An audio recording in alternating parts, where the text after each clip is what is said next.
ఈరోజు వాక్య ధ్యానము యోహాను సువార్త 8వ అధ్యాయము 31, 32 వచనములు, 36వ వచనాన్ని కూడా ధ్యానిద్దాం. మీరు నా వాక్యమందు నిలిచిన వారైతే నిజముగా నాకు శిష్యులయ్యుండి సత్యమును గ్రహించెదరు. అప్పుడు సత్యము మిమ్ముని స్వతంత్రులుగా చేయును.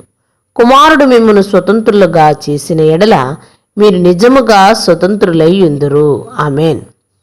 నిజముగా మీరు స్వతంత్రులై ఉండాలి అని యేసు క్రీస్తు వారు చెప్తూ ఉన్నారు.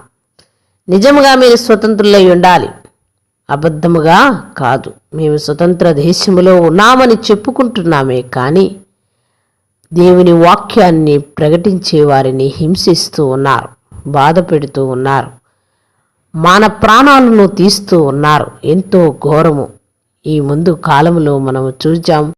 అలాంటి పరిస్థితుల్లో మనం ఉన్నప్పటికీ ఈ స్వతంత్ర భారతదేశములో జీవిస్తున్నామా అనే ప్రశ్న మనకు కూడా వస్తూ ఉంది. ఏదేమైనప్పటికీ దేవుడైతే మానవునికి అనుగ్రహించిన ఈవులన్నిటిలో స్వాతంత్ర్యం, స్వేచ్ఛా స్వాతంత్ర్యం ఎంతో ప్రాముఖ్యమైనది. ఆ స్వేచ్ఛా స్వాతంత్ర్యాన్ని మానవుడు దేవునికి విరోధముగా పాపము చేస్తూ సాతాను యొక్క స్వాతంత్రాన్ని నెరవేరుస్తున్నాడు. దేవుడిచ్చిన స్వాతంత్రాన్ని పక్కన పెట్టి సర్వ సృష్టిలో ఉన్న జీవులన్నీ కూడా దేవుని మాటకు విధేయత చూపిస్తున్నాయి, కానీ మానవుడి ఉల్లంఘిస్తూ ఉన్నాడు, దేవాది దేవుణ్ణి దుఃఖపరుస్తూ ఉన్నాడు. ప్రియ సహోదరుడా, సహోదరి, మానవుడు పాపములో పడిన తర్వాత పాపానికి దాసుడయ్యాడు. దేవుడిచ్చిన స్వాతంత్ర్యాన్ని పోగొట్టుకున్నాడు. తన ఇష్టానుసారంగా బ్రతకటం, తన ఇష్టానుసారంగా జీవించటం, తన ఇష్టానుసారమైన పనులు చేసి దేవునికి ఎంతగానో దుఃఖాన్ని కలిగిస్తూ ఉన్నాడు. అయినప్పటికీ దేవుడు ఎంతో గొప్పవాడు. ఆయన శాశ్వతమైన ప్రేమతో మనల్ని ప్రేమిస్తున్నాడు కాబట్టి నిజమైన స్వేచ్ఛా స్వాతంత్ర్యములు నాలో ఉన్నవి, నన్ను వెంబడించండి అని చెప్తూ ఉన్నాడు. ప్రపంచంలో ఉన్న సర్వ మానవాళికి ఆయన స్వతంత్రాన్ని ప్రసాదించాడు. పాపములో చిక్కబడిన వానికి పాపముకి మీరు దాసులవుతారు కాబట్టి పాపములో మీరు చిక్కబడకూడదని, పాపములోనే నశించిపోకూడదని ఆయన సిలువలో బలి అయ్యి ఆయన ప్రాణమును మన కొరకు పెట్టి ఉన్నాడు. ప్రియ సహోదరుడా, సహోదరి, ఈ లోకములో అనేక రకములైన స్వాతంత్ర్యములు ఉన్నాయి. ఒక స్త్రీని అవమానిస్తున్న దేశాన్ని స్వాతంత్ర్యం వచ్చిన దేశము అని ఎలా పిలవగలము?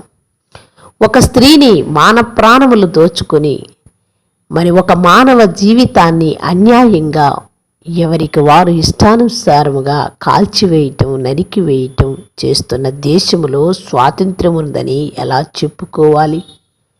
ప్రియ సహోదరుడా, సహోదరి, ఏది ఏమైనప్పటికీ ఇది బానిసత్వపు స్వాతంత్రమే. 76 సంవత్సరాలు గడిచినా దేవుని వాక్యాన్ని ప్రకటించటానికి కూడా భయపడాల్సి వస్తుంది అంటే ఎక్కడ ఉన్నది స్వాతంత్ర్యం? అందుకనే దేవాది దేవుడు అంటున్నాడు, ఈ స్వతంత్రము కాదు, నేనిచ్చే స్వాతంత్ర్యము గొప్పది. యేసు ప్రభువారు ఆయన ఎంతగానో మన కొరకు స్వేచ్ఛా స్వాతంత్రాన్ని ఇచ్చి, నిజమైన స్వాతంత్ర్యం కావాలంటే నన్ను మీరు వెంబడించండి, నన్ను వెంబడించినప్పుడు మీరు నిజమైన స్వాతంత్రాన్ని పొందుకుంటారు అని చెప్తూ ఉన్నాడు. ప్రియ సహోదరుడా, సహోదరి, మానవుణ్ణి పాపదాస్యము నుండి విడుదల కలిగించేది నిజమైన స్వాతంత్రం. ఆ నిజమైన స్వాతంత్రము కోసమే ప్రపంచవ్యాప్తంగా దేవుని నామాన్ని ప్రకటిస్తూ ఉన్నారు. విశ్వాసులైనా అవిశ్వాసులైనా మీరు దృఢమైన నమ్మకం కలిగి ఉండాలి, యేసు క్రీస్తులోనే నిజమైన స్వాతంత్ర్యము ఉన్నది అని. ఏదేమైనప్పటికీ దేవుడు గొప్పవాడని, ఆయన సర్వమానవాళికి స్వేచ్ఛా స్వాతంత్రాన్ని ఇచ్చేవాడని నమ్మి విశ్వసించాలి.